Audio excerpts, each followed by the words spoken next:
Good evening. It's 7:05 and the meeting will start. We do have a quorum. So please take your seats. And then we're going to stand for the Pledge of Allegiance. So please stand. I pledge allegiance to the flag of the United States of America and to the republic for which it stands, one nation, under God, indivisible, with liberty and justice for all. Please remain standing for all men and women overseas and our first responders that are out there every day and every night to protect our freedoms. Thank you. All cell phones on vibrate mode, vibrate. Any phone call must be taken out of this room. Thank you. Jeremy, it's yours.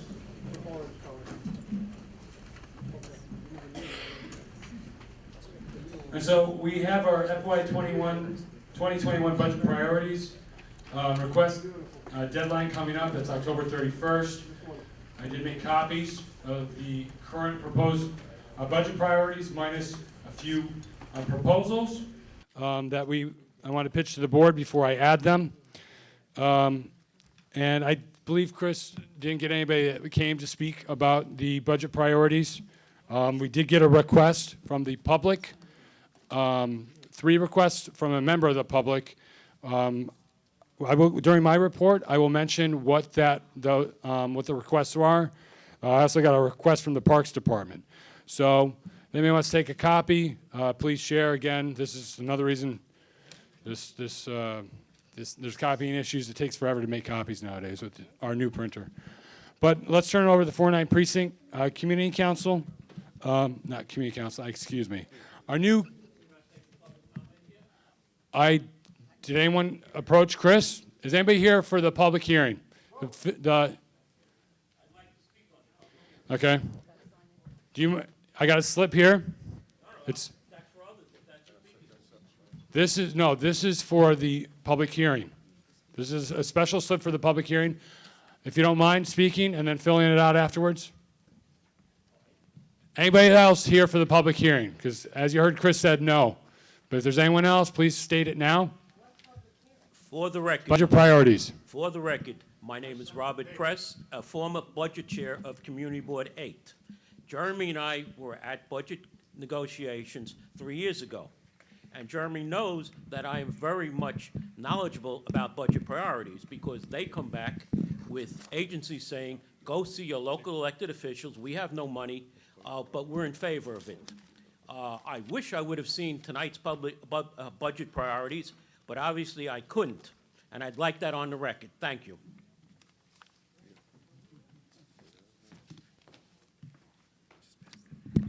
So you will get a copy, Bob. If there's enough. Okay. All right.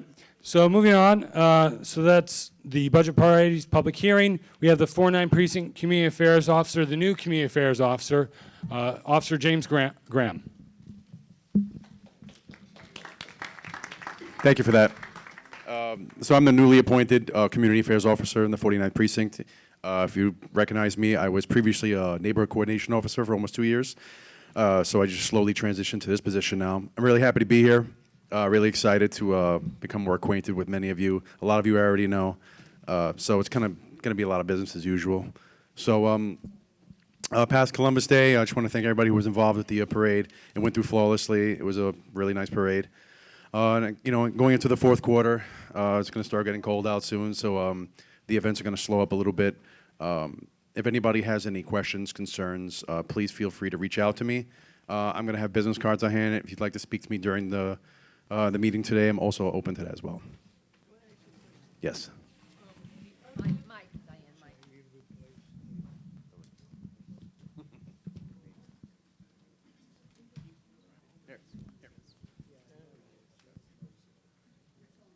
Okay, in the future, can you hear me now? Yep, I can hear you. In the future, a lot of our community officers we see out on the street, involved and engaged. Are you going to be there doing that also?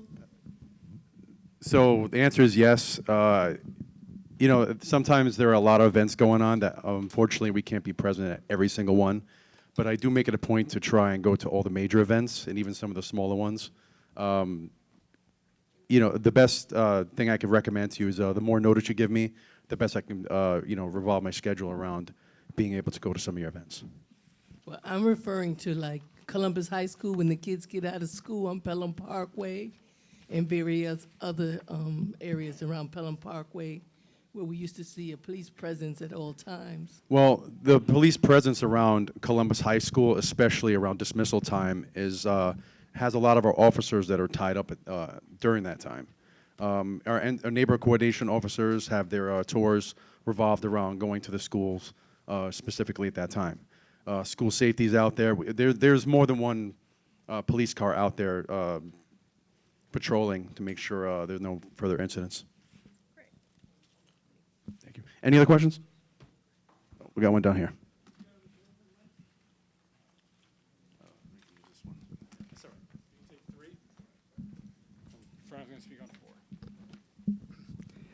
Yeah, I have a question about trucks being parked on public streets, especially by the junior high school on Allerton Avenue.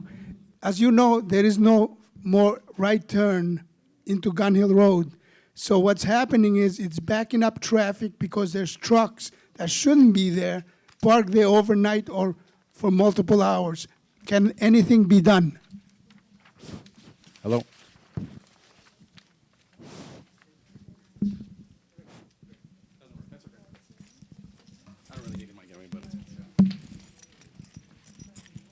So the overnight parking thing is something we're aware of. You know, like with it, like anything else, what tends to happen is that when we kind of run the rampant out of one location, they just choose another, and the process keeps going on and on. I think the location you're referring to is East Chester Road in Gun Hill, where that park is. I know exactly what you're talking about. I know what you're talking about. Yeah. So you know what we can do is you know, issue them summonses. Usually that's enough to get them out of there. So you know, it's something we have to keep pursuing over and over again. Any other questions? Hello. I don't think it works. Keep that one, I'll keep this one. I don't really have a question. I just would like to state for the public record that Officer Graham was a very wide choice by the precinct to take this position. He's excelled over the last few weeks, last few months. Captain, lieutenants, and sergeants should be very proud of such a choice. Thank you.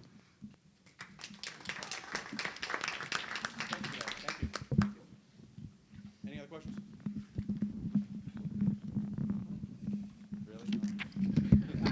Come on, that's what I'm here for. All right, nonetheless, I don't need a mic. So I'm going to stick around for a little bit. You need a mic? All right, I need a mic. Right in front of you. Does it? Okay, it works, yay. I'll stick around for a little bit if anybody else wants to talk after. I have business cards, please. I didn't buy them for a reason. They cost me a lot of money, so use them, okay? All right, have a good night. Okay, that will conclude the 4-9 precinct report. And we'll turn it over to our gallery. So for board members who were not here last month, we have, so we're going to limit our questions or statements to 4 for the board. It's 4 total, right? The more we can stick to it, the quicker we can get through the meeting. So we're going to, so 2 minutes per speaker. We're going to start with Mr. Robert Press regarding ballot proposals. The reason being that I see it's before the board members. My suggestion is for everybody to vote no on all 5 items. I'm going to speak, though, on ballot proposal number 1 tonight. There are 3 items jammed into this as one. There is a part to extend the time of vacancies when a office is vacant for almost 3 months, and that would be terrible. That representation would not be there for 3 months. There is also a part that says to extend the time for redistricting. When redistricting was done in 2012, the Board of Elections for a September primary didn't have the books ready. For a June primary, if you extend the time limit, they're never going to have the books ready.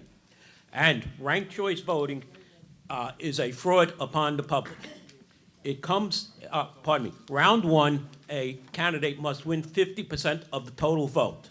As you go down the rounds, you have to win only 50% of that round after any exhausted votes are taken out. I received a call from the lawyer from Charter 2019, and I asked him that question. He hemmed and hawed and finally admitted that no, a candidate will be able to win without 50% of the vote, because the exhausted votes would be eliminated.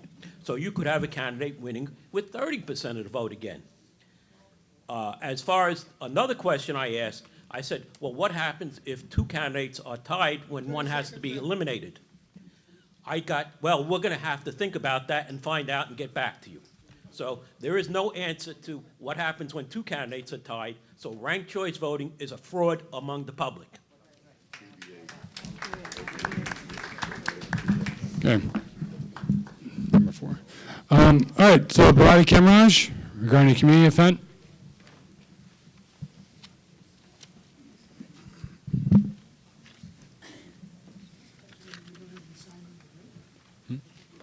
Hi, everyone. Hello. I would like to invite each and every one of you to come out this Saturday, October 26th, from 3 to 6 p.m. at 1216 Noble Avenue in the Bronx. That's the Soundview section. We have a special Diwali Festival of Lights for the Hindu, Jain, Sikh, and Buddhist community, as well as everyone else. And it's very special because it's also the street co-naming of my dad who passed away. So I really would appreciate and love to see some familiar faces to come out to this event. We have Bollywood dancing, bomba drummers, tassa drummers, henna design, the Bronx Children Museum. We're catering to-go meals for over 500 members of the community. It's South Asian, Guyanese, Caribbean, Hispanic, African Americans, and everyone in the area. So we're even catering our cultural program before the street renaming to specifically serve our diverse community. So anyone who wants to come and would like a flyer, I'll give it to you. Any questions or anything, please let me know. Suggested colors are yellow and white, but come as nicely dressed as you are. Indian wear, business casual, however you feel you want to come out to this event. Family, friends, seniors, and kids are all invited, even pets. So hope to see you there. And so when you come up to speak, I forgot the 30-second sign. So Frano, if you go a minute 30, he will call out 30 seconds, and then you have 30 seconds, and then we'll unfortunately have to cut your mic. So Sal Castorina, Allerton Avenue Homeowners and Tenants Association.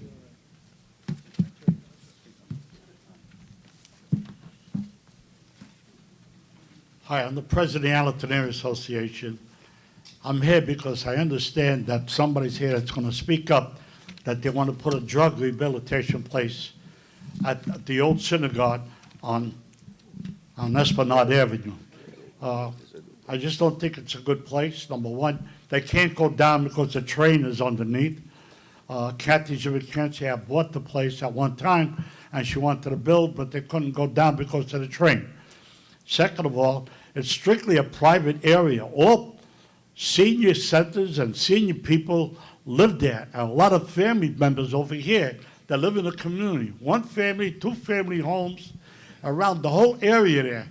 There's two schools, one a block away, 121, the other one on Mace Avenue, 97 or 96, whatever it is. Two schools in the area, and they want to put a drug rehabilitation. First of all, they wanted to go on Mace Avenue. We did everything to fight that. And all of a sudden, they want to go in the community where it's all people that live there, private houses, all apartment buildings. All these drug derelicts are going to be walking around the streets. They're not going to come there by bus or train. There is nothing there. So they're going to be walking.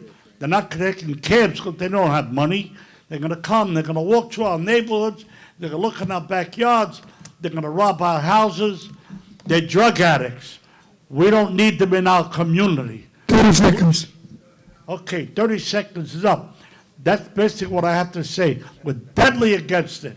And I have a membership of over 800 families in that community. Thank you very much.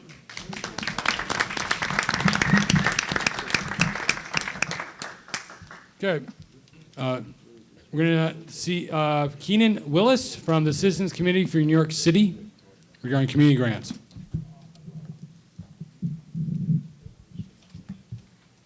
Good evening, everyone. Thanks for having me tonight. My name is Keenan. I'm from Citizens Committee for New York City, which is a small nonprofit in Manhattan that serves all 5 boroughs. And we give out small grants to community groups throughout the city. And so I would just want to talk briefly about our neighborhood grant, which is up to $3,000 for any sort of community improvement project. And groups can receive the grant. They don't need to have formal nonprofit status. They can just be a community group, a group of neighbors, a tenant association, and projects range from everything to block beautification, to arts projects, activities with children, seniors, and so it's a great way for people to get funding so they don't have to pay out of their own pockets. The deadline is January 20th, 2020. And we'll be having info sessions throughout the city. We had one yesterday in the South Bronx, so hopefully we'll have more in the Bronx.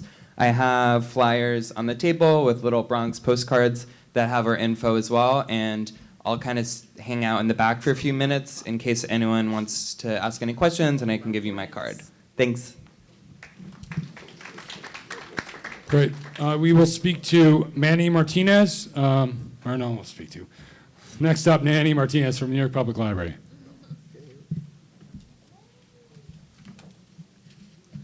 Good evening. It's good to see everybody after a long summer. My first time back here. I just want to let everyone know this Saturday at 11 a.m. we're going to have Senator Jamal Bailey with Assembly Speaker Carl Hastie and also Assemblywoman Natalia Fernandez. They're going to be coming by the library to do a story time for the children. We're going to have light refreshments and snacks available. It's going to be at 11 a.m. Hope to see you there. Please spread the news. Also, Monday at 2 p.m., Monday the 28th at 2 p.m., we're going to be launching the Local Voices Network, which is a series of community conversations that the branches are doing now. There's 8 branches in total. We've expanded it. We started off with 3. And what we're doing is we're going to be recording conversations about issues that are going on in the community, also just improvements they would like to see, concerns. So we're going to be starting that series up. We're going to be trying to host one a month. So this one's going to be on Monday, the 28th. We will have refreshments and snacks available as well. I hope to see people there. Also, Saturday, November 9th at 10:30 a.m., we're going to be doing yoga for beginners. It's an adult program. Spread the news. Lastly, we do have a young adult librarian position available. So if anyone knows, 30 seconds. If anyone knows of someone that is interested in becoming a librarian, the position is posted. I'm hiring for a young adult, a teen librarian. One of the qualities I am looking for is someone with technology experience, primarily in video and audio editing, because we just built a studio in the basement. And we're going to be doing podcasting, we're going to be doing video editing, and we're going to be doing audio editing in that room. We're developing the curriculum. Thank you. Questions? No? So for Saturday, it's going to be at the Allerton Library, 2740 Barnes Avenue. Okay, for everyone out there, if you have questions for whoever speaks, please speak to them on the side. The questions are reserved for the community board members only. Thank you. So we have Gene DeFrancis from Alton Merchants Association. Nice pants. It's intentional. It's my protest pants because we're at war right now. I want to back up what the president of the Allerton Homeowners Association said with one friendly amendment. It's not that they will, it's that they have been breaking into our cars, they have been going into our yards, they have been accosting our women. We have a location on Waters Place. We have a location at 900 R now, which is connected with the 2500 Williamsbridge Road location as well. Look it up. We're tired. We're fed up. Waters Place serves people from the Bronx, all of the Bronx. They walk from 222nd down. How do I know? Because I'm in the streets. I'm talking with them. I know what's going on in the neighborhood. Why are our elected officials so willing to throw out money to rehab centers, and Young Avenue is a perfect spot for an arts program, for a theater, for something for our kids. You have not given anything to our kids. So we talked to a couple of advocates that said, we know what's best. We were serving the neighborhood since 1982. We said, okay, well, whatever you do, don't go on about how close it is to a school, because we have Waters Place and we have several other locations. It's that we don't want any new methadone clinics in the neighborhood, period. Take them to Brooklyn. Take them to Staten Island. Take them to Manhattan. Stop coming into the Bronx and dumping in the Bronx, because we're ready to fight. And we're going to 30 fight hard. seconds. And I talked to the homeowners, I talked to the mom and dads, you're threatening their kids, and they're gonna fight too. Because if I threaten anyone's kid here, you're gonna beat me up, rightfully so. If you put a clinic in there where these men and women, and it's not all of them, we all have a relative that's probably suffering with this illness, and we're compassionate to that. That's why we have a center. We're not saying no centers, we're saying we have a center, take care of Waters Place, because they need security. They need funding for security. And thank you for your time.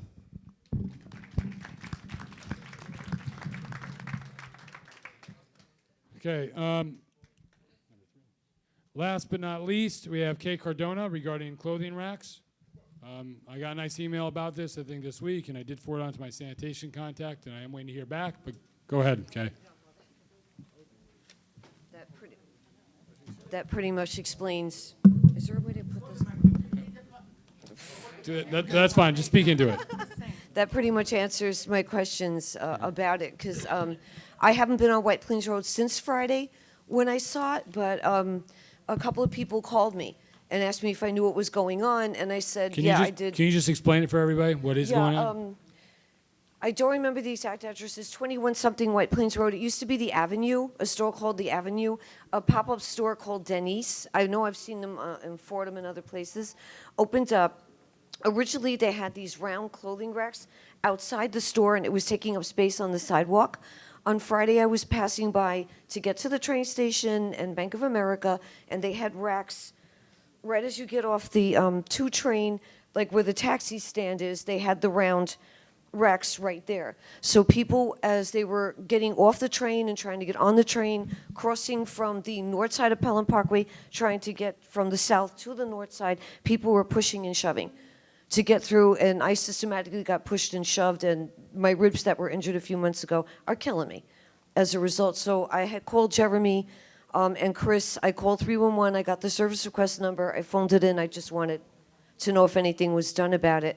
And as far as Sal's concerned about a synagogue being turned into a drug rehab, most synagogues have clauses in their original contracts that they can only be sold to certain entities if they have to be sold. A drug rehab will 30 never seconds. happen.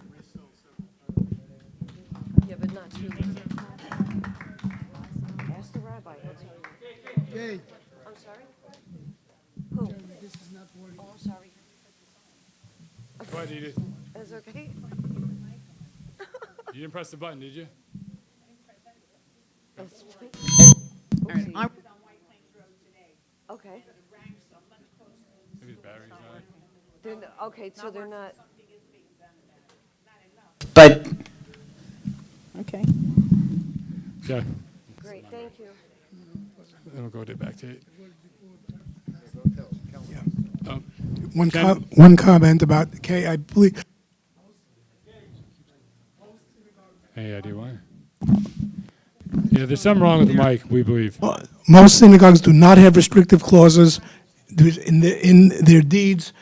I probably wish that they did, but they do not. Neither do most churches nor any other religious organization. Okay. So that closes our gallery session. We're going to move on to elected officials. We have the esteemed State Senator, Alessandra Biaggi here. So if she doesn't mind coming up to the mic, is she still here? Yep. Yep. She just got here. So, and she's has a little, give her a little time. Give me a minute, I know. Which let's see. I feel like, let me just turn around. So first of all, good evening. Thank you very much for having me. I will turn this way.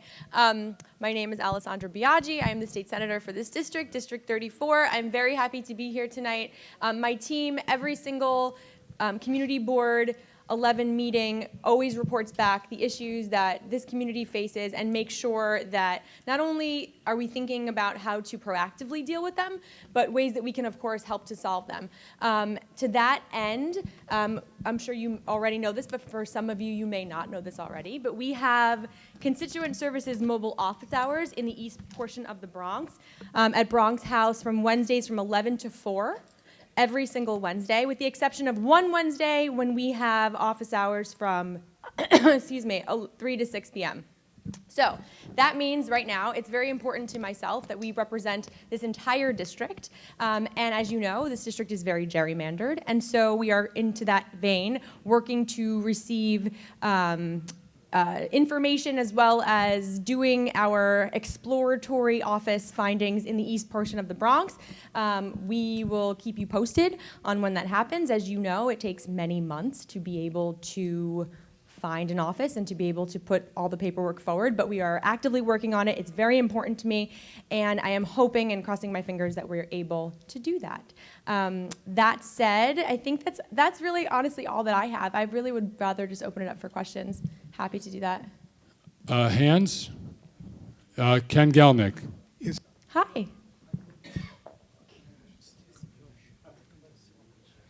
Just. Hi. It should be on now. Are you going to be starting your open house office hours again? So they already began, and they're every Wednesday. No, at your main office. You used to have them? Yeah, so I mean, anytime you can come to the office anytime, and anytime that you want to have a meeting with me, you are absolutely welcome to come and have a meeting with me. Just reach out to the office in advance, and I will be there for the extended amount of time. Your open house office hours, the Yes. one that you used to have, are you Yes. going to start them again at So your main office? We have them for, if we have a collection of individuals who reach out to the office, we schedule a time for me to be there for a whole full day. And so and those days are usually on Wednesdays. And so if you would like to come on a Wednesday, you are more than welcome to do that. Yeah. Okay, I guess that's it. We thank you. Diane. Oh, Diane.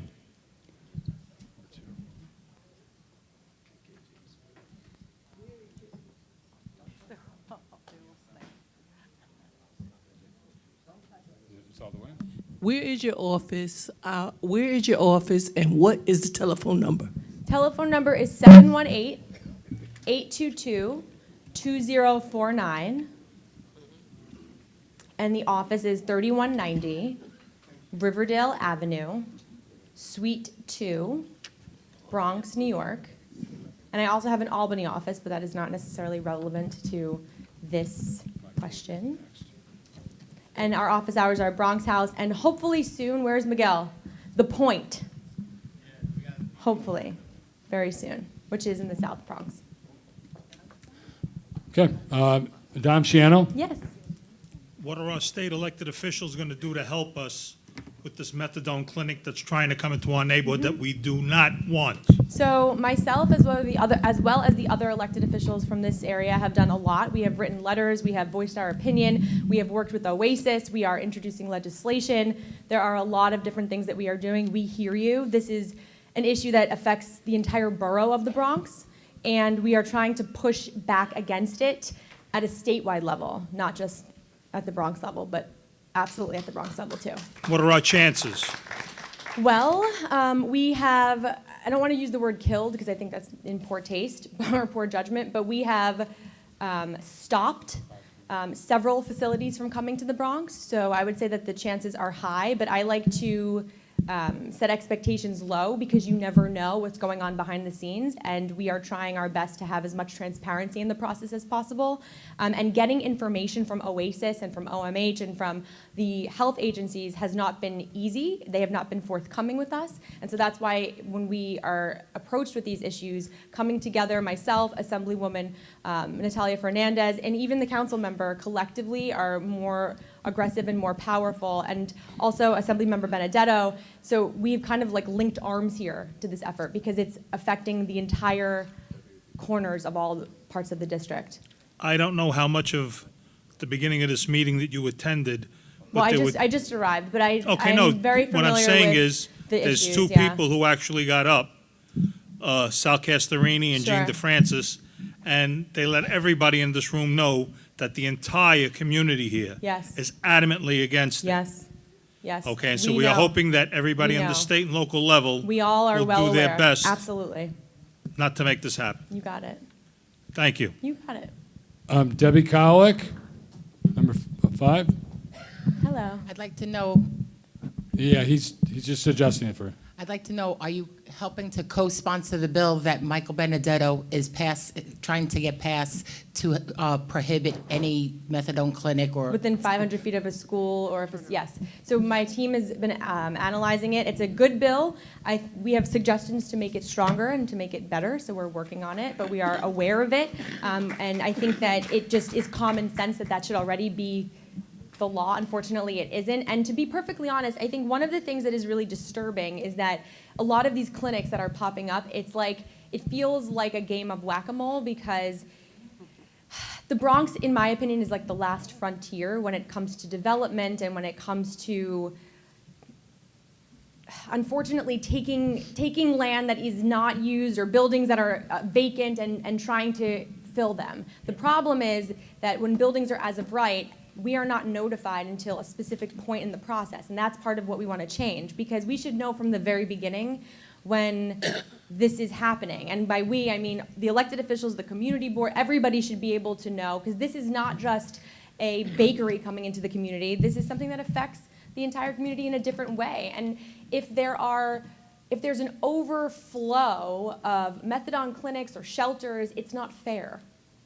It's not fair. Yeah, they And should be so sent to sent we would like to be notified in advance, and also like to really understand the actual need, which is why getting this information from the agencies is important, because if we don't know how many clinics there are and there's no transparency in that, we can't say in good faith, yeah, that's great, you should go into that specific area of the Bronx. It doesn't make any sense. And so that's part of the process that we're working on. But yes, thank you.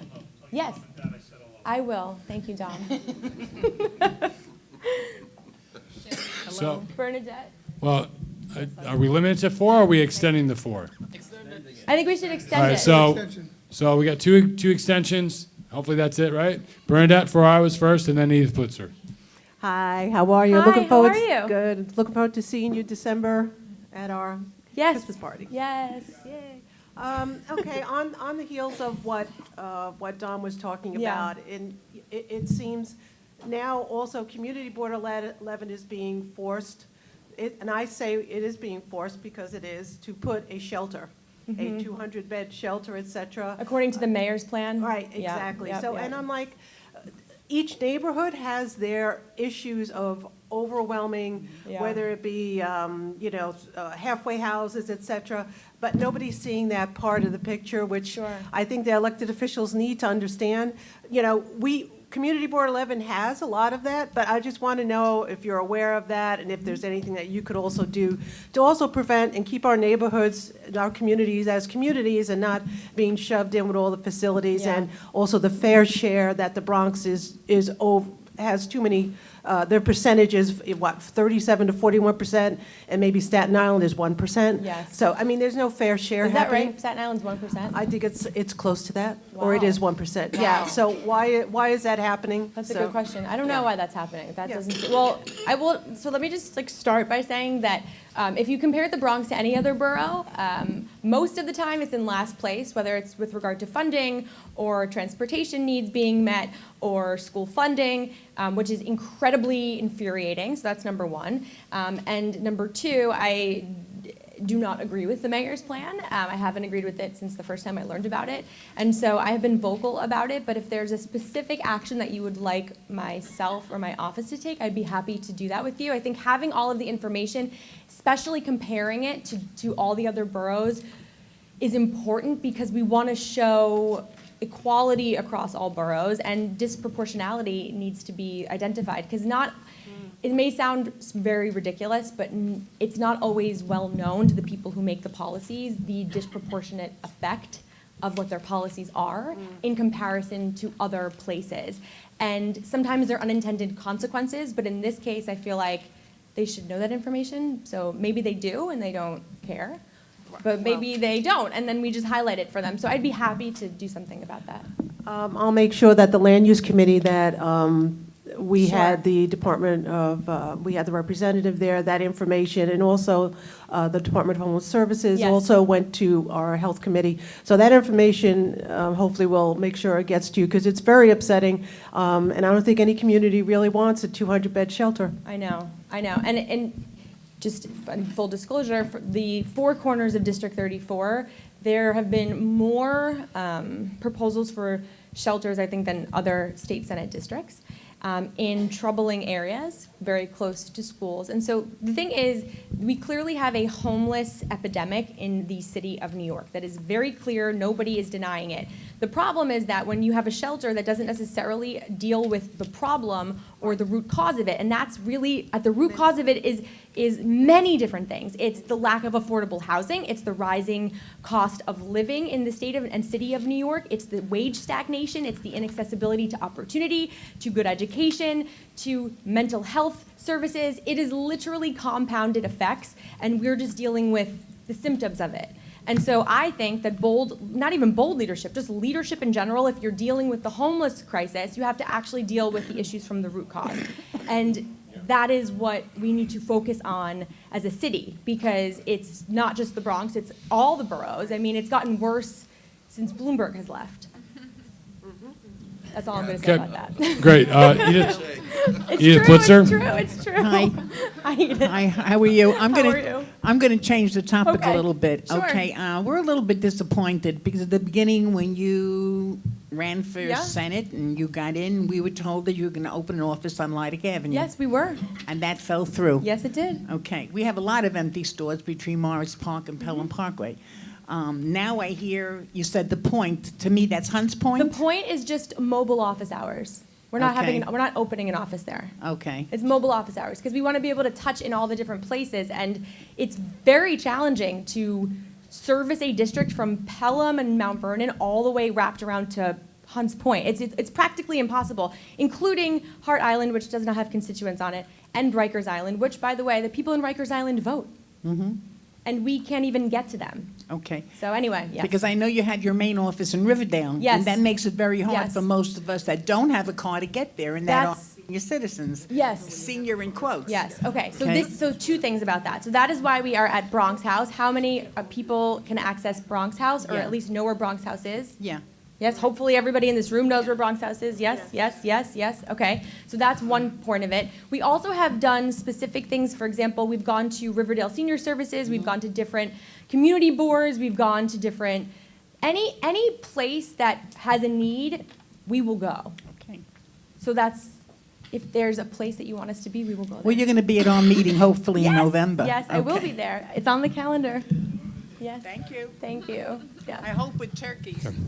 Great. Turkeys are on the agenda, Edith. All right, thank you very much, Senator Biaggi. Yes, And thank you. Oh, I should mention just one more thing if you don't mind.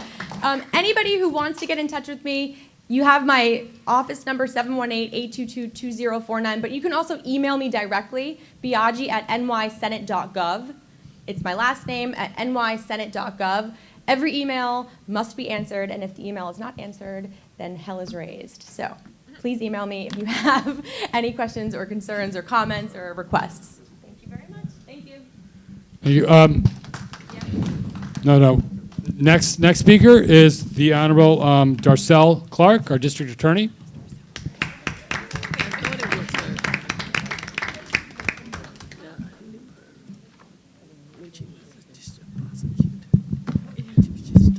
Good evening, Community Board 11. How is everyone tonight? Thank you for having me. It's always a pleasure to come. When I go to community board meetings, I tell you, this one is always the most engaged I have ever experienced. So thank you for your enthusiasm and your commitment to your community, because that's very important. It's especially important to the district attorney, because whatever your concerns are my concerns, at least as far as public safety is concerned. Now, there's a lot of concerns that not necessarily part of the DA's job, but for some reason, when things happen in communities, the default is NYPD and the Bronx DA's office. So I'm willing to do whatever I can to assist every community and lead you in the right direction if it's something that I can't do. So again, thank you so much. I'm dressed all in purple today because today is Domestic Violence Awareness Day, okay? For the last month, in addition to October being breast cancer awareness, it's also Domestic Violence Awareness Month.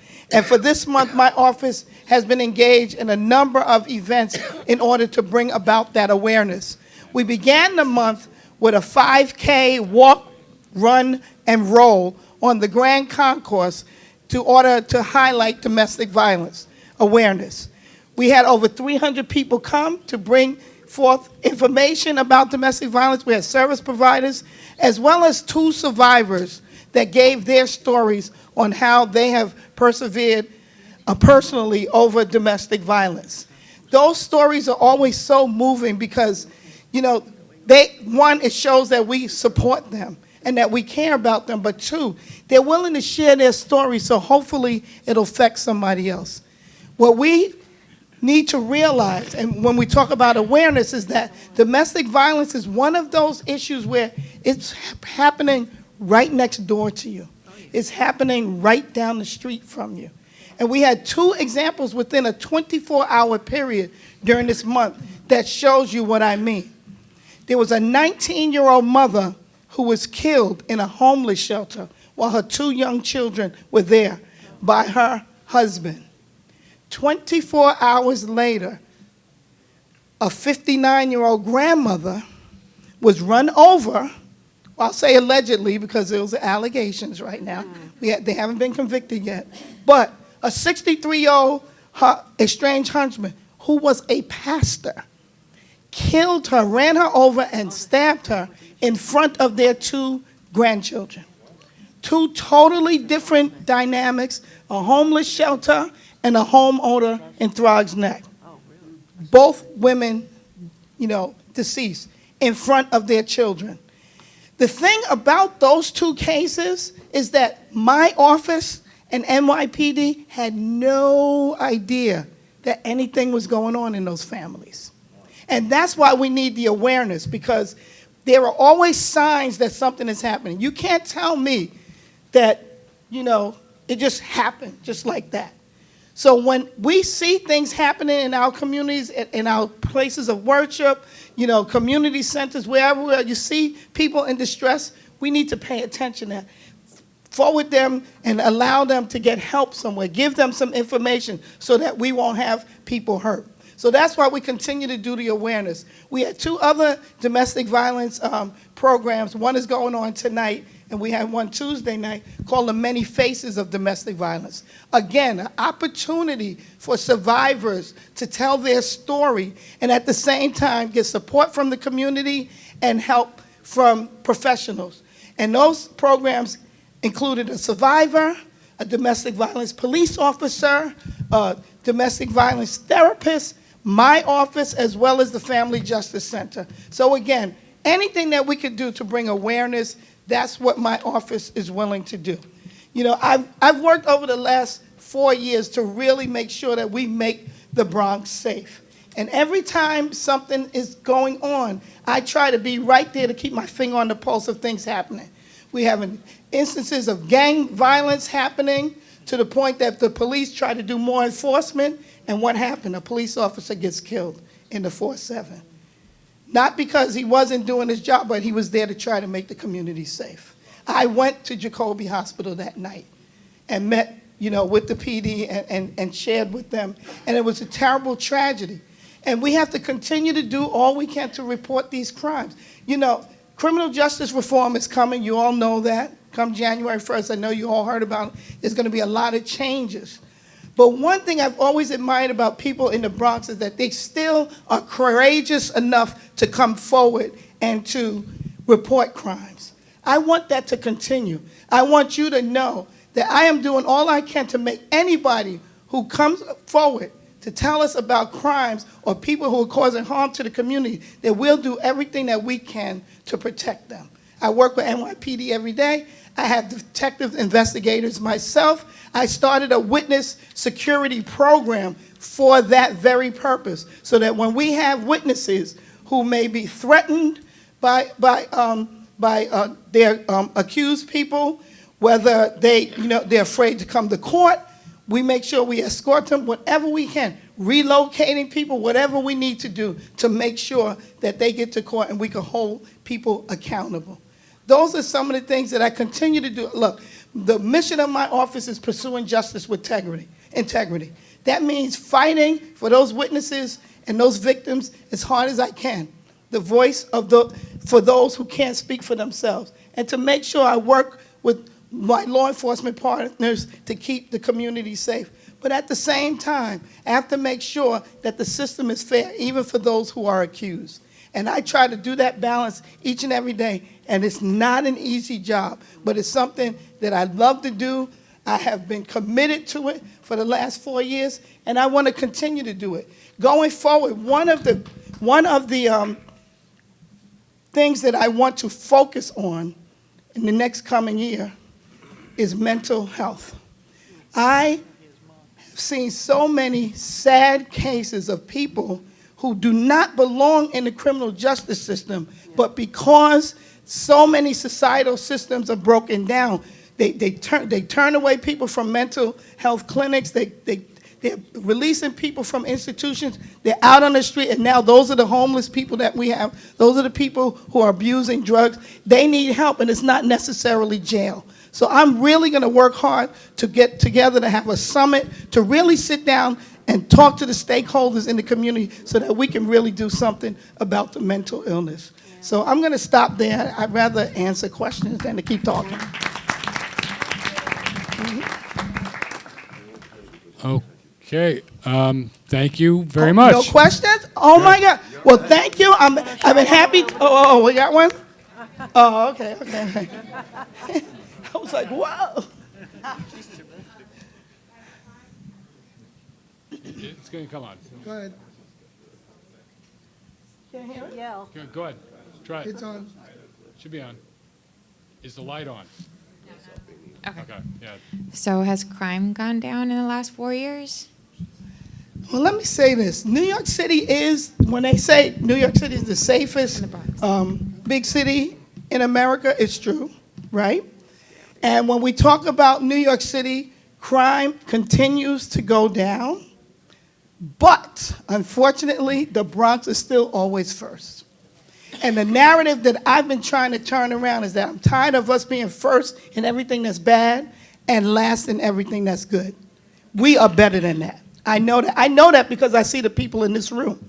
So anything that I could do to help prevent the crimes, I'm doing that. Anything I have to do to hold those people accountable for committing the crimes, I'm doing. But unfortunately, we are 17% of the population of New York City, but we have 30% of the crime. And it's not because we don't have good police officers, and of course, in my opinion, it's not because you don't have a good DA, but, you know, it's just we have to stay on top of it. We have to be ever vigilant, and that's what I've been trying to do. So we're getting there. I mean, it's gone down, but still, when you look at it in the scheme of things, we still have the highest number of everything else. Drug overdoses, domestic violence, you know, so many different categories, unfortunately. Yes, I have a question. Yes, Bernadette. One of the reasons crime is down in the city is so many crimes have been decriminalized.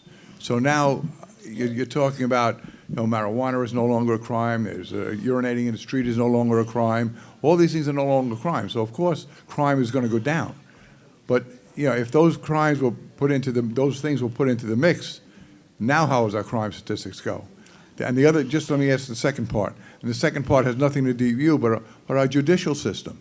And we had a police officer the other night giving us an arrest of stolen cars, 3 stolen cars, arrested 70 previous arrests, and he was out on his own recognizance. I mean, that's insane. I mean, who's protecting us? If you know, is there a way of getting a judge to come before us? Look, the last time I was here, that was the very thing that you said. It was, you know, somebody shoplifting in the stores or whatever. So you called a meeting. I came out. Judge Torres did come. But let me tell you one thing. As a former judge, okay, full disclosure, former judge, you know, it's not easy, the job that they have to do. But at the end of the day, I'm going to tell you something. Soon, you're not going to be able to blame the judges either, because the law has changed come January 1st. Now, you talk about decriminalization, that also bail reform has come, and there's going to be a whole host of crimes that the judges are not going to be allowed to set bail on. So you won't even be able to blame the judges. I know it's unfortunate. Look, I was a judge for 16 years, and you sit there and, you know, you pray to God to give you the wisdom to make the right decision, but sometimes you make a decision and people just go and do things. You know what I mean? So, but it's hard, but I understand. I feel your pain, because you know what? I'm the one that brings the charges. Bernadette? Well, Al beat me to it. So I was going to ask if there was anything after we had that last meeting with regards to the revolving door and somebody with about, you know, 50, 60, 70 priors, et cetera. So with the reform that's coming in, so how do communities protect themselves with somebody? You've got more knowledge than all of us. How do we protect ourselves if the law is not protecting us?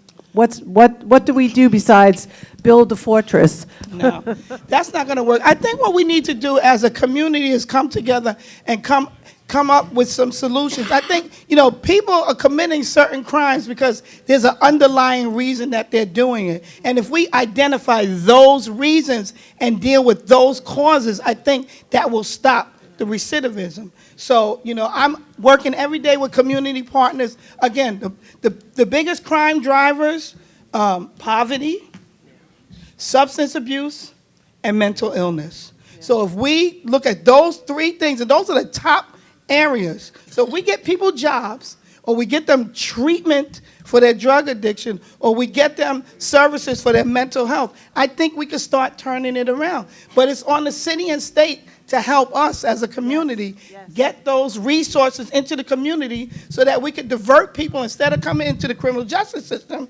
since it might become a revolving door. If you put them into the facilities or the services that they need, at least they could continue to have it there, and maybe sooner or later it'll stick, because putting them in and out of jail is not working. I have a question. Thank you. One more, last question. Okay. I know that you really have nothing to do with this, but let me tell you my major concern.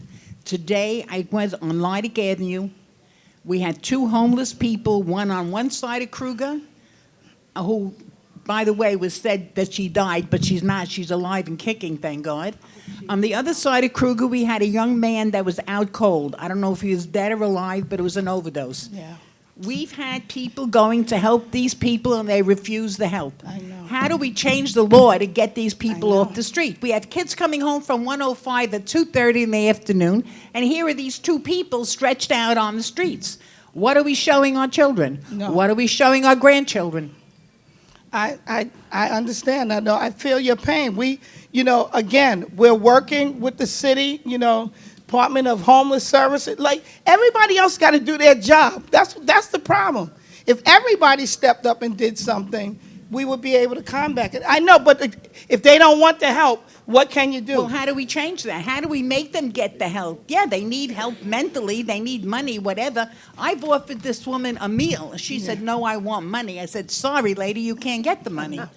But how do we get them off the streets? How do we force them to go for help? I think that if the city had facilities or resources in the communities where they can take them there and they won't go. No, I don't know. I think there are ways. Like, again, you say you want to change the law. You know, we elect the people that represent us that write the laws. Unfortunately, see, I don't make the laws. I just have to enforce them. So, but I think that until you continue to be heard and let them know, and I mean, it's I don't have an answer for you, Edith. That's what I'm saying. Thank you. Because all I get to do is, when the police bring them to me, I have to take care of them that way. Thank you very much. What were you? Sorry, but no questions from the gallery except on the side, please. Thank you. No, she works for Okay. We talk to homeless services. They have teams that go out. They have the trained professionals that are supposed to help the people, convince them. Like you can't, but maybe, somebody else who peers, they have peer counselors, people who have been through the same thing, substance abuse or homelessness, if they talk to them. I mean, those are just some of the things we could try, but unfortunately, I'm the last resort. I should be the last resort, but right now I'm the first resort because all they do is call 911 and then nothing happens. comes to me. Okay, thank you very much. Thank you so much. All right, so just remember, it is 8 o'clock, and we have 6 elected officials or their reps speaking next, and we have a 3-page agenda to go through still. So we will start, next up is Assembly Member Natalia Fernandez.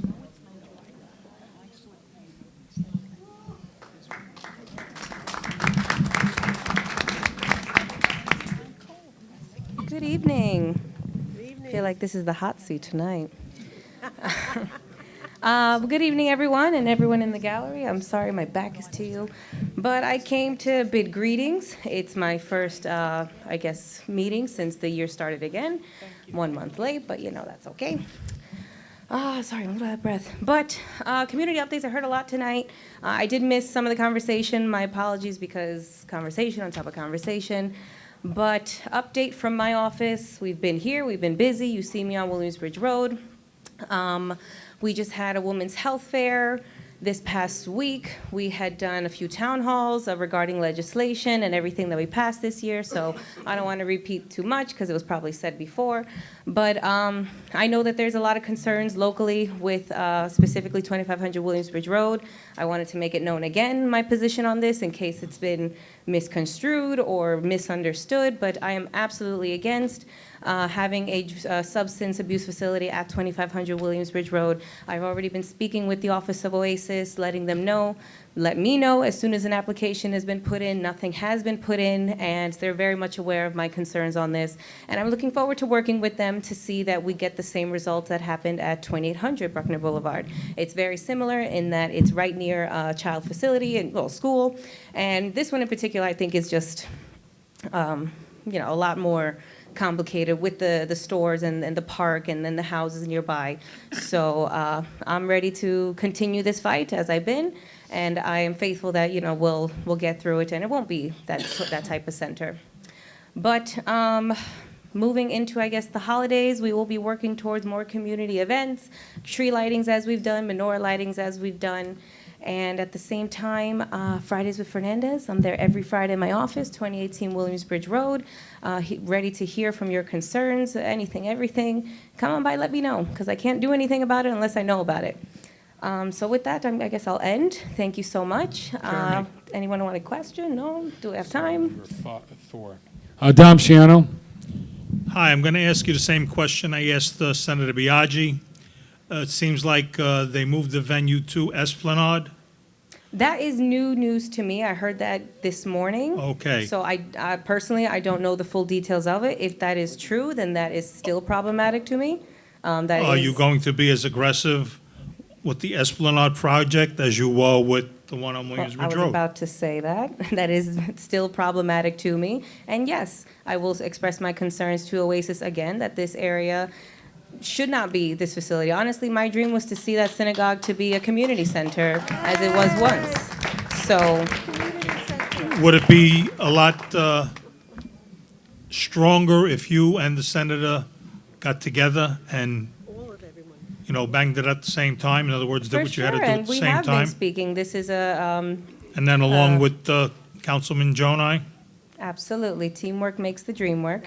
And I'm going to need additional support and help to get these things done. And if it is ever possible, which, again, I'm very hopeful that it is, but I know it would be a very detailed endeavor and probably a difficult one to get a community center there. It wouldn't happen immediately, which is, I guess, a problem for this situation because it looks like they want to move fast there.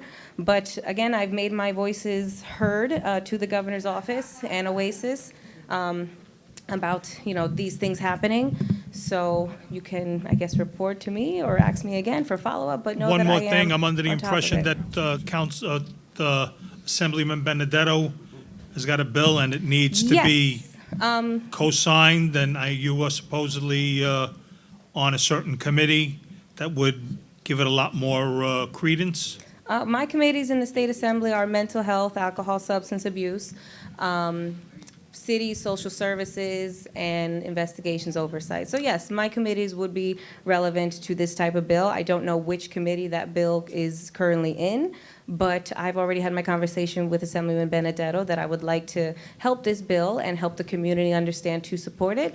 There has been a suggestion to have a community conversation about this bill and how it can help our situation specifically, but also see how it would work around the state. So This community would appreciate it if you could do the best you could to have him pass that bill. absolutely. Thank you. Okay, thank you. Great, thank you. And now we will hear from Councilmember Jonai. 2 minutes. Never trust a politician with a microphone. I have Caitlin from my office. She's going to talk about some of the upcoming events and meetings that we have, but I do want to address two important things, and obviously 2500 Williamsbridge Road, which now looks like it's going to be Esplanade Avenue. And while we have both the Assembly member here and the State Senator, that bill that was introduced by Michael Benedetto states that a facility that provides such treatment should not be near a house of worship and a school. It does not mention residential neighborhoods. Esplanade does not have a school next to it. It does not have a house of worship. And, well, Keep going. looking at the square footage, it's in there, similar rules, and I think they mimic the liquor license rule where it says you can't have an establishment that sells alcohol near a house of worship 500 feet, and I don't think the school's within 500 feet. So it's going to be problematic. But the concern is it's the wrong area again for such a facility. And I want to make this crystal clear. We need facilities to help with the opioid problem. We don't need them in the wrong place. Communities should have a say, must have a say. These providers should be engaged in the community. I only know of 3 ways you can stop this. 1, if the owners of the organization that are going to be doing the treatment are not fully disclosed or questionable.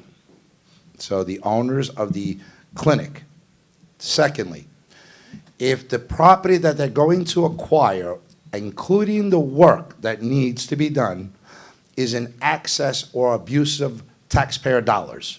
So it's going to be a $5 million project, you can say, hey, wait a second, this project is way too expensive, we can find something much cheaper. And thirdly, if the opposition to the bill that Michael Benedetto introduced, if we reverse that and insist on residential neighborhoods, you will have a fighting chance. These are businesses.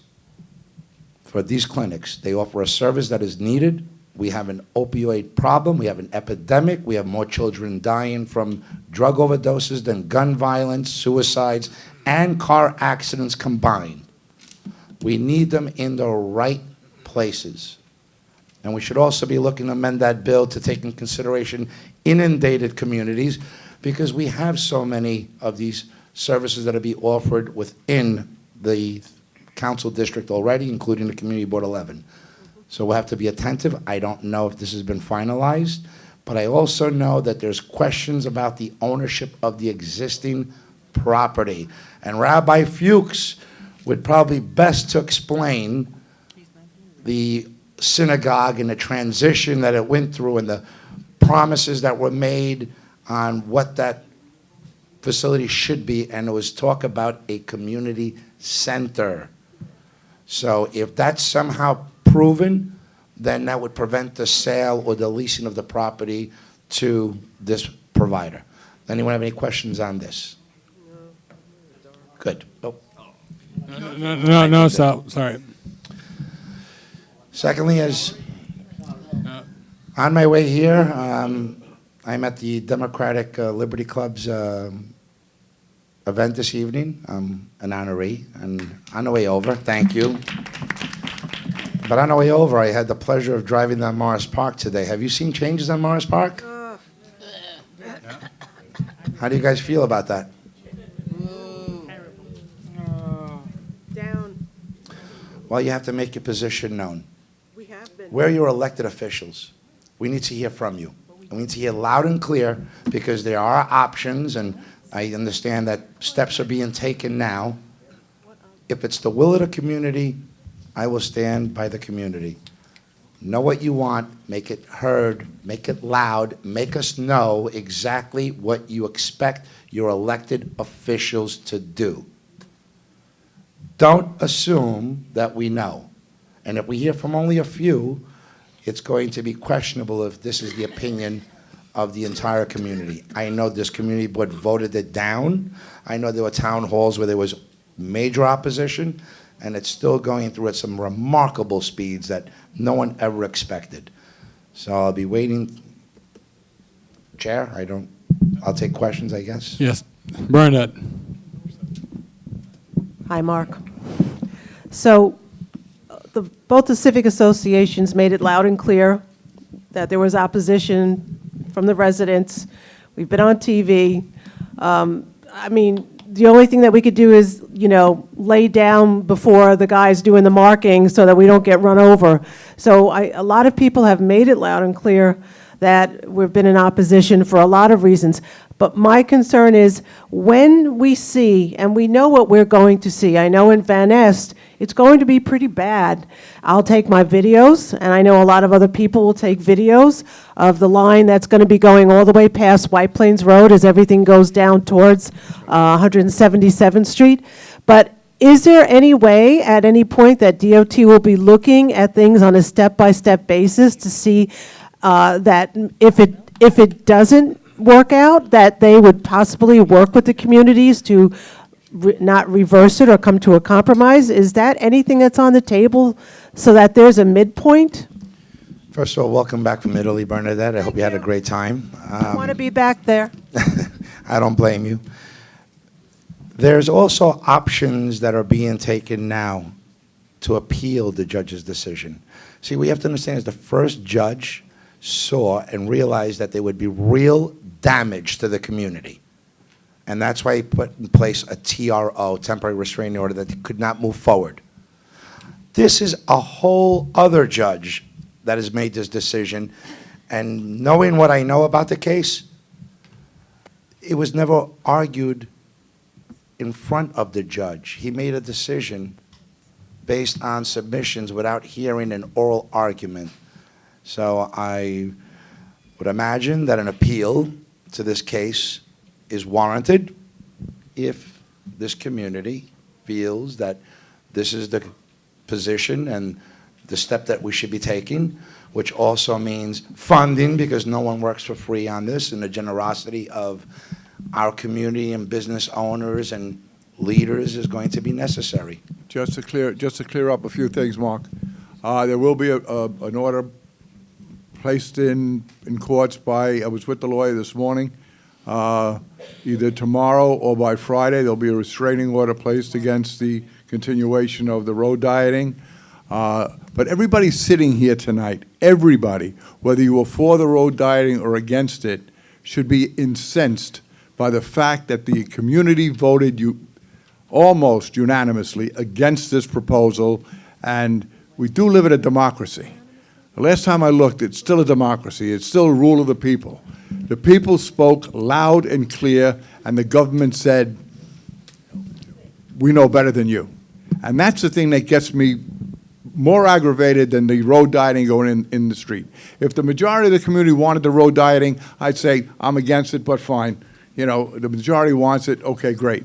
It's going to hurt our businesses. Our businesses collected money the first time. They're collecting money again the second time to fund a lawyer to fight this. Chances of winning are slim and probably none. But the thing is, it's a justice issue. And anybody who sees this as anything less than that is crazy.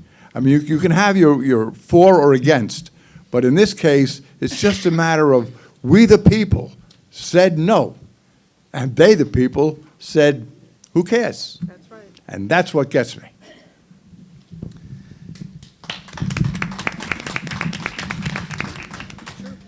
Anybody else on this? And by the way, Al, one of the points that you should really be upset about, and everybody here should be upset about, how many times have we put a complaint into DOT for hazardous conditions? Roadways, potholes, traffic lights that aren't working, or lights that aren't working.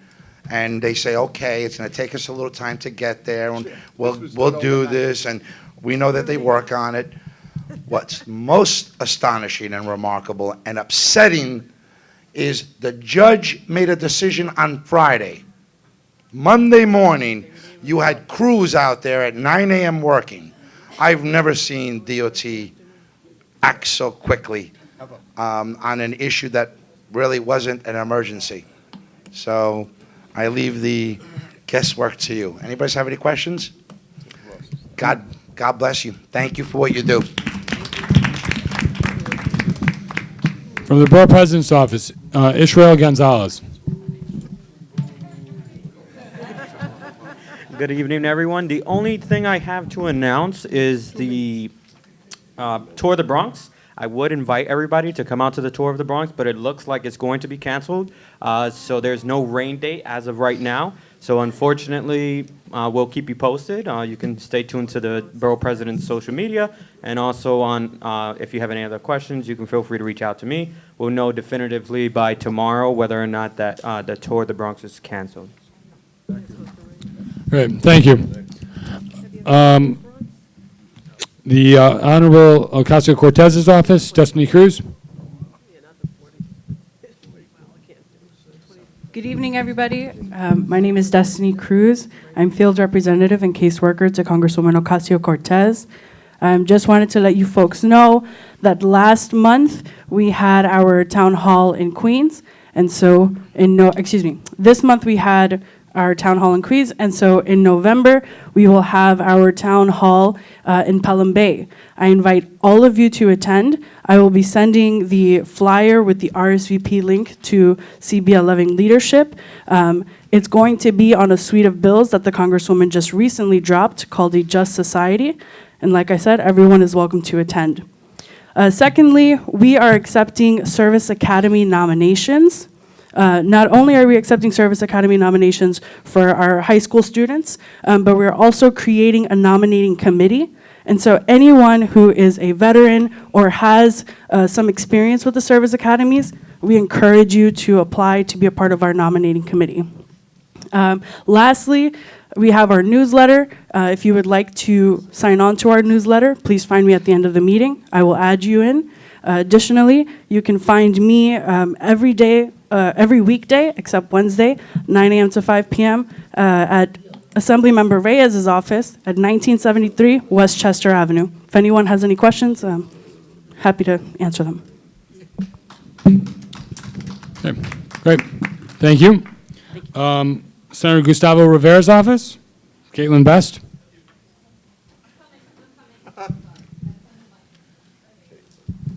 And then after that will be Jamal Bailey's office.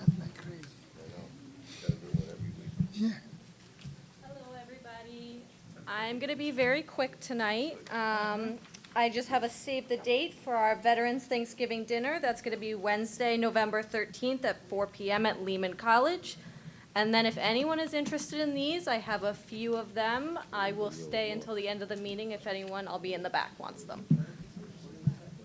So, could you tell everybody what those are? They are basically to leash your dog and clean after your dog. Great, thank you. And then last but not least, Senator Bailey's office, Rennell. Thank you, Rennell, for having the senator come last month. Thank you. You're welcome. Hi, my name is Renell from Senator Bailey's office. I just want to reiterate what Manny had mentioned earlier. So we're having our story time with Speaker Carl E. Hasty and Assemblywoman Natalia Fernandez. It will be at Allerton Library, Saturday, October 26th from 11 a.m. That's 2740 Barnes Avenue, Bronx, New York, 10467. If you're interested, please bring your grandchildren, grandnieces, nephews, any children that you know that would be interested in having a story read to them at the library. Also, Sunday, we have our Survivors Day. That's bringing awareness to breast cancer along with domestic violence. That'll be held Sunday, October 27th from 2 to 6 p.m. at Butler United Methodist Church. That's 3920 Paulding Avenue. If you'd like to RSVP, you can call our office at 718-547-8854. Or if you know of any survivors, you can let them know. Both flyers are on the table. Thank you. And that concludes the elected officials portion. I just do want to make mention of somebody in the audience, a colleague of mine from Board 7, who also is a CB11 resident, Aisha Bravo. She didn't want to speak in the gallery, but I would like to recognize her. And then we will turn this on over to Albert D'Angelo for the chairman's report. I'll be brief. I need a motion to accept the minutes from last month's meeting. I have the motion. Any discussions on those minutes? All in favor? Aye. Opposed? Abstentions? Motion carries unanimously. I was asked to go over to Luke's Lounge. There was a complaint about Luke's Lounge on Hone Avenue. I went by. Consumers Affairs was by. I spoke to the owner.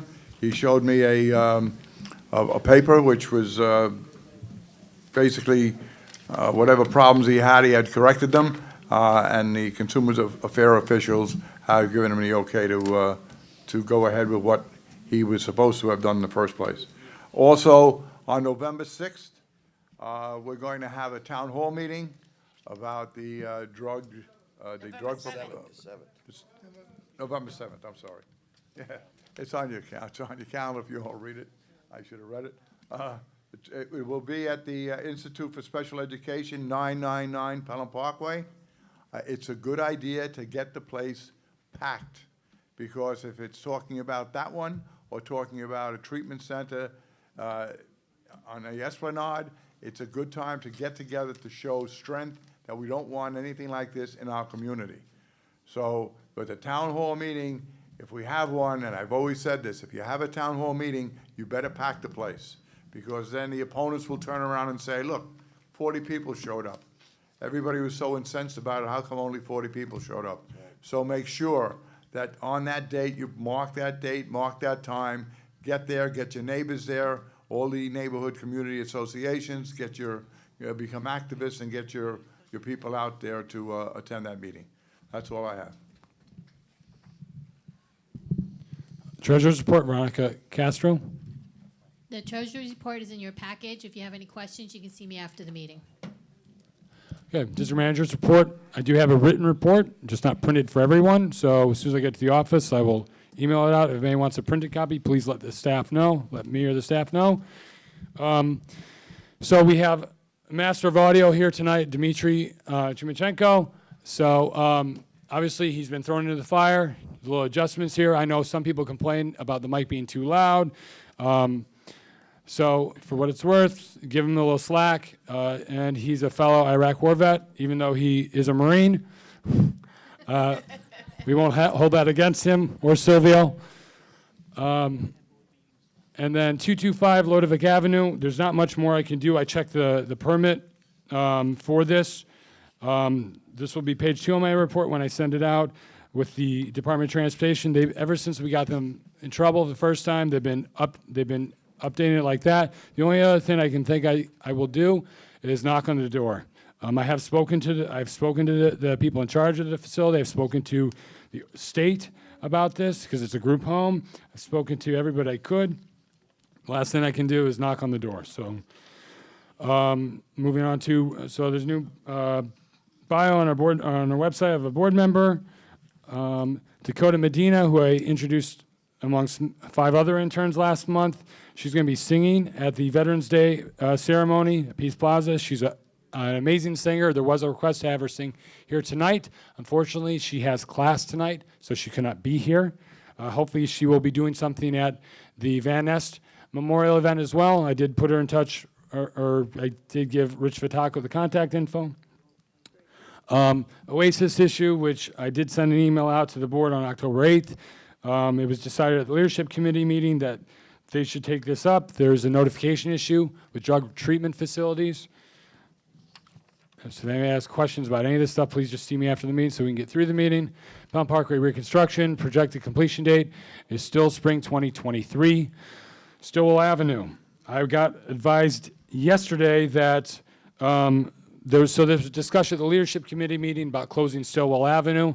I know it's up for a vote on the agenda later on, but I got informed, you should still voice whatever you want on, but the permit has been okayed to close Stillwell Avenue. That's the short portion between the Pelham Parkway Main Road and the service road. It's going to be, the closure will begin on Monday, October 28th. So it's going to be closed for approximately 2 weeks. And the reason for that, board member asked, why 2 weeks? At least in part because they account for weather, as well as they're going to be laying concrete that is going to need to set. It's not your average sidewalk concrete. This is for the roadway. If you have any questions, in my report, you have the contact info there for the liaison for the Pelham Parkway project. Please see me. Again, if you have any other questions, City Council funds. So in my report, you will have the guidelines for the City Council. The City Council gave us $42,000 this year like they did last year. The exception the difference between the 2 years is they gave us some extensive and somewhat narrow guidelines, and I am going to give them to the board in my report. You have specific questions, now you can ask me, but there's contact info for the City Council people. And for those of you who've already seen it, you're probably aware that we're very limited to what we can do with these funds. We cannot use the money, for example, for FedCap services as we did last year, graffiti removal. A board member, said to me that, these are just guidelines, but if we don't follow the guidelines, there's a risk that we won't get anything next year, let alone scrutiny from various organizations, starting with the City Council. Probably intense scrutiny, as a board in Brooklyn found out last year.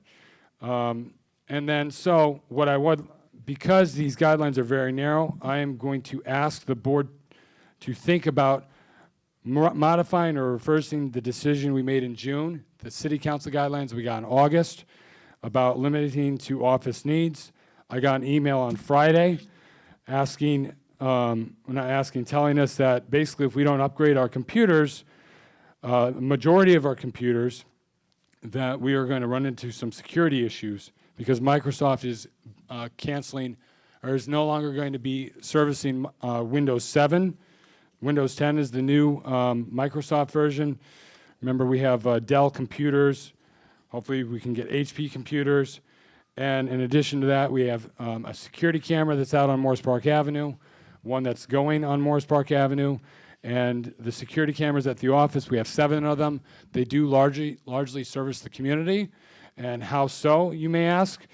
So on our cameras, we've caught an arsonist or attempted arsonist. We've caught a vandal, somebody vandalizing somebody's car. That person got arrested, so did the arsonist.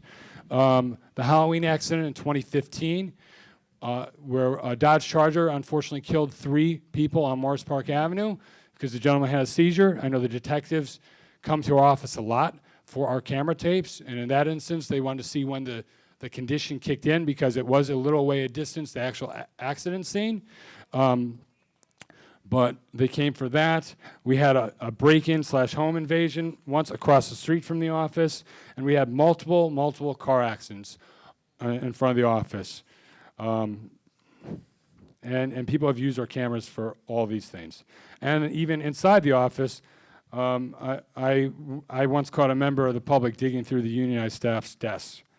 So please be aware of this. I think they're important. The wiring in the camera is old. I would like to update it. What we have is digitized images. They're not directly digital images, so it's about 2 megapixels.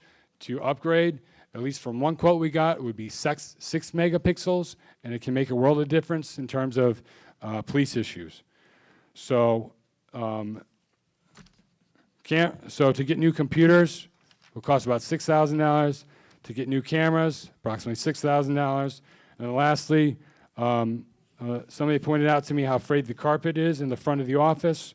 I know there has been talk about tile, which I support. I know a large quote was thrown out at the executive board / leadership committee. The current quote we have is between $6,000 and $8,000 for a new carpet, not a new carpet, to get rid of the carpet, because with the carpet there are hygiene issues. There's also, you need to maintain it, you need to shampoo it. I know Community Board 10 shampoos their carpet twice a year, and they want to do more than that, but we don't do it that often, but you still have to pay to do stuff like that. So there are 3 major items that if the board could at least consider. Modifying or reversing the decision made in June to limit the money on office needs. Moving on to October 31st, budget priorities. It's the first thing that took me forever to, because the system I would normally print the budget priorities from was down today, so I had to redo the whole budget priorities this afternoon. In addition to that, attending a borough board meeting this morning. But for those of you who are able to get a copy, I know I can only make so many copies because I want to make sure I make copies for the agenda. Largely, there were cuts made, but the biggest items I think the board should be aware of are the budget priorities. First of all, the deadline's due the 31st. There are question marks. If you for those who have a copy, if you turn to page 220. 221 and 222 on the handout that some of you received, and I will email it out to the board along with my written report. Priority number 19, there are question marks about that. I think that might have been, it says site location Boston Garden, but it talks about Van Ness Community Center. So maybe I can speak to Bernadette and Jean DeFrancis after the meeting about this. Also, a board member had a question about lighting, streetscape, number 21, and then a community center, again, which I know is supported by the Van Ness Neighborhood Alliance. We can speak about this after the meeting, hopefully. And then there were requests for additions, as I mentioned earlier, during the public hearing part. There was 3 requests made by a member of the public. The one request I highly think we should entertain is at Pelham Parkway Houses. There's a request to do some upgrades or renovations to the playground there. I think we should include that, unless anyone is opposed, unless anyone has questions now or after the meeting. And then the Parks Department, they are supportive of our request. I spoke to my liaison yesterday, maybe, or the day before, about reconstructing playgrounds, but my contact said, the priority playgrounds that need to be renovated is Eastchester Gardens first and foremost, then Zimmerman and Parkside. And he recommends that members of the Parks Committee take a tour of these facilities so you can see firsthand what they're like. I would like to set that up with anybody that's interested. My Parks Department contact did say, if you want them to come to a Parks Committee meeting, please try to let them know approximately a week in advance. And then last but not least, for a new request, the Parks Department requested an increase in their vehicle fleet and maintenance. When the snow season comes, they help sanitation with snow removal, yet the city continually decreases their maintenance capabilities and vehicle numbers. So that was one request from the Parks Department. The second request is they want to replace the fencing along the Bronx River Parkway by the Ben Abrams Playground, all the way in Bronx Park East. That's south of the Parkway. And I remember seeing the fence when the carnival was going on, and it could use a replacement. There's a lot of holes. People, they don't want people just being able to go through to the highway and getting hit. So that's why that needs to be done. Unless there's any objections to any of those things, I think we should include them. October 31st is the deadline again for the budget priorities and for our Yankee Awards. We have 3 awards currently in the office. I'm expecting a 4th one. Please, October 31st. I think 5 p.m. is the deadline set for that. Please try to get us by October 30th. In case there's any issues we may have to come back to you for. Ballot proposals, somebody wanted me to make copies of all the ballot proposals. They should have been handed out on the table. This is coming up for there are 5 ballot proposals. The 5th one concerns community boards. Please look at it. Nobody's here is proposing how you vote. If you have questions, please let us know. Demographics report. I know some people asked me to correct the borough president's website. I cannot do that. Only thing I can do is apprise the borough president of errors with the website, which I have done more than once. And to help matters, I created our own page in terms of that demographics issue and appointment issue. Westchester Creek CSO project. The project was supposed to be completed in 2018. This is down by Morris Park Avenue and Eastchester Road, as well as Waters Place. The current hope or expectation is the end of November for Eastchester Road and Morris Park Avenue to be completed, and then Waters Place. Don't hold your breath on that one. The Waters Place location is, the hope is February. Again, don't hold your breath on that one. And then street activity permit applications. I know there was talk about at the leadership committee meeting about, why are we apprising the board of applications that are renewals that we're not voting on, but why are we telling you after the fact? I would make a point of bringing up, unless the transportation committee is opposed, bringing them up during my report. I asked Chris to check the system before the meeting. I think it was last week. No new permits to be apprised of currently. So that concludes my report. I'm going to lose my breath. Leadership committee meeting. Dom Shiano. Yeah, we'd like to make a letter, we'd like to make a motion of no objection to New York City Department of Sanitation regarding the request to install alternate side of the street sweeping regulations on Esplanade between Paulding Avenue and Pelham Parkway South. Apparently, a lot of people were complaining in that area over there that cars are there for weeks, months at a time, and that's, I guess, the main reason why they want that. Any discussion on this? Second by Veronica. You seconded, right? All those in favor? Aye. Any opposition? One. Who's opposed? Eddie Shkreli. Any abstentions? Motion carries. Second motion was to send a letter of no objection to New York City Department of Design and Construction regarding the request to conduct full street closure of Stillwell Avenue, which Jeremy spoke about before, for approximately 2 weeks. The board member he was talking about before questioning it was me. I don't think they need the 2 weeks, but basically her answer was, this is the worst that it could possibly happen, but don't count on it. It's probably going to be 2 weeks, maybe even more. Any discussion on I this? second it. Any discussion? Frano?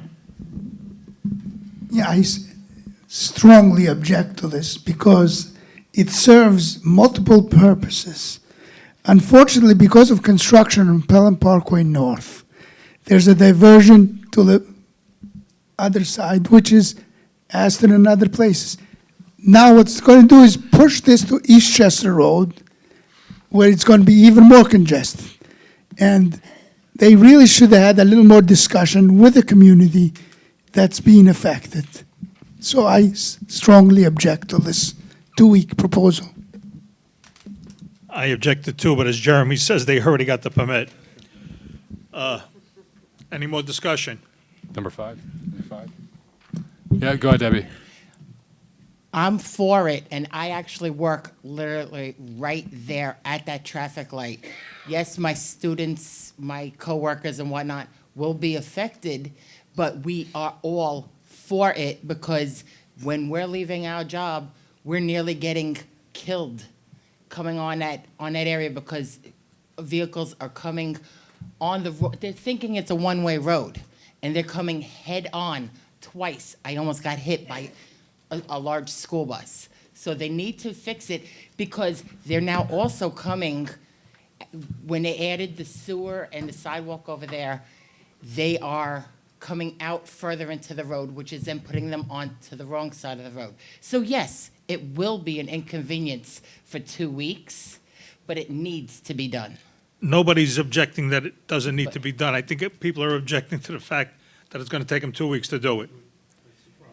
They gotta put the concrete bed down. It's gotta be done. We don't want it to look like the Swiss cheese that Pelham Parkway South is. Any more discussion? Anybody second it? Vote. Yeah, it's seconded, second it. up for a vote. Okay, all those in favor? Any opposed? Frano, Joe Picote, Joanne Rubino, 3, and Lisa Soto. Any Abstentions. abstentions? So, Motion carries, but like we said before, they already got the permit. Yeah. Durrell? I just wanted to know how long, why would it take the whole Pelham Parkway project to 2023 to complete? Is there anything we can do to expedite or make any complaints to speed it up? Because the way it looks it looks like these guys are just making money off of the whole situation. Well, to my knowledge, And it's a disaster for me to drive all the way through Williamsbridge Road. This is my Stein. So, it's a good question. Usually the contractor gets more money when they finish on time or earlier. Usually they get more money that way. But I'm not sure that there's anything we can do. I know the manifold that I brought up, I don't know if it was at September or June meeting, is that down by the New York Eye Center, by the Pelham Parkway 5 train station on Pelham Parkway in Williamsbridge. That's supposed to take up to 6 months because they have a 48-inch water main that goes, normally it would go all the way through from one end to the other, but when you hit that part of you got the train underneath. So they have to break it up into 3 parts. Debbie? Also, I want to, being he brought up the rest of Pelham Parkway, something also needs to be done. I mean, they seem to be trying to do it too fast. And the roadway starting there at Stillwell Avenue, the left lane, every sewer you're hitting, what's going to be the right lane, not the bus lane, you're hitting every manhole. It's not leveled, so something needs to be done. It cannot be left to what they're proposing. That part is to be left done. You did apprise me of that. I will apprise them. And in my written report, once you receive it, you will have the contact info for the liaison, the direct contact info, if you don't already have it. All right? So, Bylaws Committee, David Levitt. The Bylaws Committee on October 15th, and our minutes are in your packets. There was a request by the chair of the board to consider combining the Education and Culture Committee and the Youth Services Committee. This is a friendly change. Both committees agree with this, and currently, for the past few months, they have been having joint meetings because the issues that they consider really cross over. So this is being put before you for your consideration this evening, but we will not vote on it until next month, per our bylaws. Are there any questions? That concludes my report. Thank you. Thank you. Economic Development, Joe Thompson. Microphone, Debbie. Should be quick tonight. My co-chair, Joanne Rubino, will give the report. Okay. Mic number 7. Hi, everybody. We only had 2 liquor license renewal applications to consider with 2 very good businesses. They were Golden Eagle Restaurant and the Rock Corp, which is actually both businesses were present at the meeting. They submitted their applications. One of the businesses didn't submit it at the meeting, but I was been told that everything's fine, and they have submitted the application. And the 49th precinct had no problems with them. So what we're going to do is I'm going to make a motion to send an email of no objection to the New York State Liquor Authority regarding the following renewal, liquor license applications. That's Golden Eagle, 975 Morris Park Avenue, Liquor, Wine, and Beer. The Rock Corporation, Burger Time, 1080 Morris Park Avenue, also Liquor, Wine, and Beer. I second. Second by Al. Any discussion? No discussion? Yeah. All in favor? Favor? Okay, thank you. No, against? Against? No, Abstentions? So unanimous. Any details of our minutes are in the packet? Any questions? See either Joe Thompson or myself. Thank you so much. Have a happy Halloween. Okay. Pat Charles here, Parks and Recreation. She is not here, but they did make a motion to request City Council Member King use discretionary funds for the capital reconstruction of Eastchester Playground. It was a motion made in committee. They did have a quorum, so it doesn't need a second. Any discussion? When was this motion made? That's what I was told. It's in the minutes. Anybody else was at the Parks Committee? Do they remember that? Tom Shiano, you remember that? Okay. So, any discussion? All those in favor? Aye. Any against? Any abstentions? Okay, motion carries, unanimous. Transportation Committee, Frano Zagretta. Yeah, we have one motion, a email of no objection for Taxi and Limousine Commission for Sedgwick Transportation Corporation, 2530 Boston Road. Any questions? I don't think it needs a second. No, it doesn't need a second. All in favor? Opposed? Abstention? Motion carries. I do have one statement, and I do not agree with what you said, Jeremy. Okay. We are going to continue to report on the permits, even if we don't need to vote. I think that the community board needs to know what activities exist. And as a committee, we will object to any activity that we deem, even if they had it in the past, if they didn't go through according to the protocol, we will object and not vote. Therefore, we will continue as is. I think what he was trying to say was, a lot of times, it comes up at the board meeting after the event already happened. So what people were asking for was that we be made aware of whatever activity is going to happen prior to it actually happening. That they weren't complaining about the other thing. And we have alerted Chris, and Chris is in more alert mode to make sure that we have those prior to any of our meetings. Thank you. Okay, Community Development Chair is not here, but I handed out the budget priorities. Education Chair, Diane Norris. She has a change in her normal meeting schedule next week, or next month.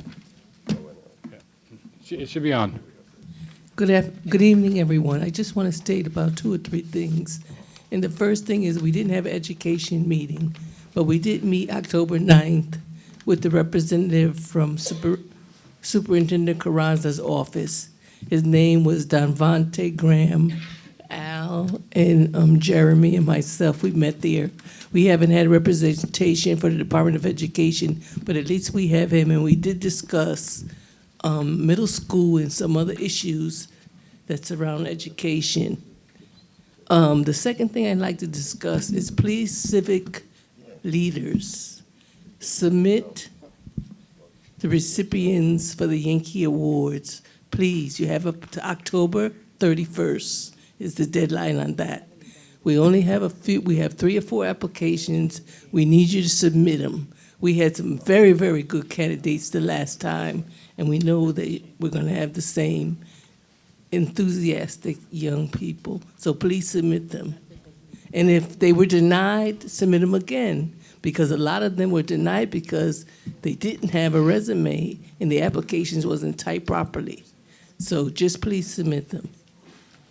And the last thing is, our meeting is October 18th because it was on for October the 5th, and it's election day, or November the 5th, it was election day.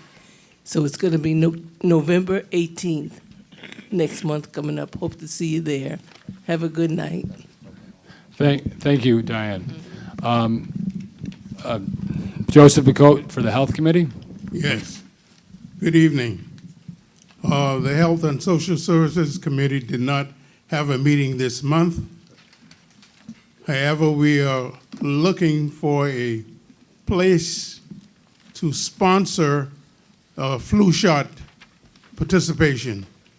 We'd like to have that for the board members and for the community, a place where individual can come and get the flu shot without going to the hospital or to a other health facility to get it, that we'd like to sponsor this. I'm asking the members, if you know of a place where we can get and use for this event, we'd love to hear from you. That's the Health and Social Services report. Excuse me, Joe, but doesn't CVS and Walgreens give that out for nothing? It's not that we're paying for it, we need a place. They would come and do it for us. No, what I'm saying is, I thought CVS. I don't think they charge you. We are not saying that you can't go to CVS or any of the other facility and get it. But we would like, since we are the Health and Social Services Committee, we would like to offer this opportunity for the community. Okay. That's all we're asking. And as a matter of fact, CVS and the other drugstores are willing to come to a place where we have set up for you to get it. So that's all we're asking for you. If you know of a place where we can have someone from CVS comes. Christian, and go do ahead. This time last year, CB11 offered flu shots at the community board meeting. Why couldn't that be done? So to answer that, we got a phone call from CVS because they did at Board 10. They were interested in doing it in their office. We gave the contact info to Sandy because she wanted to head that up. She called the guy. She hasn't heard back from him yet. I know she's not here tonight, but we'll follow up with her. Walgreens, they've done it in our office before, but they didn't get the number they wanted last time. They only got 15 people versus 25. So Looking for 25. I think if we can get plenty of time in advance to notify the public, I think it can happen. All right, I think we get 25 people. Oh, I have a place. Joe I have a Thompson. suggestion. It's right in Diane's neighborhood, because in her complex they have a newly renovated community room, and I think you'd find plenty of people in her complex. What's the name of that? Brady Court. They have a community room now. We used it yesterday for the Build a Block meeting. Well, yeah, we have. I've spoken to her, and not about this, but about using the room, and she's all for it. So I think that would be a good place for you to look. Okay. And just ask Diane where it is. I have her number. All right. Okay. All right. Joanne Rubino? Yes, I just, we had a very successful health fair at the Bronx House, and hopefully we'll have another, this spring. But why can't we use the Bronx House? We have a senior center there. There's plenty of people come in and out. They'd get more than 25. That's for sure.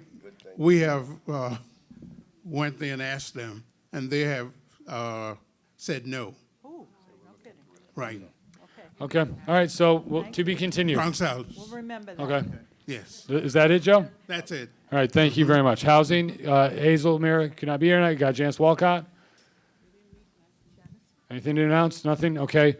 Land use. Anything to announce? No, nothing to announce. Public safety, Yahi couldn't be here. Veronica, anything to announce? Minutes are in the package. Minutes are in the packet, perfect. She got it. Tony, Signorelli? We had no meeting because we didn't have a quorum. And you don't have a meeting scheduled November? We're not scheduled, we don't have a meeting in November because the leadership needs that day that I have the meeting. So that's more important. So we're looking at December, first Thursday in December. Yes. First Thursday in December, okay. Any old business? Strato. Jeremy, I just want to know when is the cutoff time for the sexual harassment class, and if you can do it on a Saturday too. December. December December, what? yes, we can work, we can make arrangements. I'll get you the exact. He What- wanted a meeting in December. I changed my mind. Okay. Well, we are having our holiday party. I'll follow up on the exact time, but we got December, all of the November. the end of December or 6th of December, what date? Let's You- talk after the meeting. We'll work something out. Okay? That's a good reminder. Old business, sexual harassment training. If you haven't done it yet, you have till December to do it. If you haven't done it at the Borough President's office, you can do it at the CB11 office. Any other old business? Any new business? Veronica Castro. Just really quickly, Allerton International Merchants Association is going to be having their annual, Halloween costume parade for the kids on Saturday, the 26th. It starts at 11 o'clock. We line up by Ferenga Brothers, a parking lot.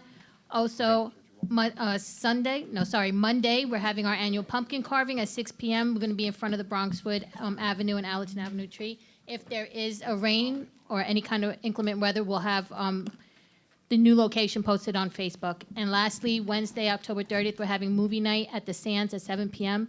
The Creature from the Black Lagoon and Abbott and Costello Meet Frankenstein. $10 for the entry, intermission between the films. There'll be vendors and refreshments there. And a few people asked me about the holiday party. It is currently set for the second Thursday of December, December 12th at 7 p.m. at Pasta Pasta on Williamsbridge Road. So unless there's any other new business, does anybody want to make a motion to adjourn? All in favor? Aye. All right. Any against? Abstains? All right. Meeting ended at 8:57 p.m. Is this your young man?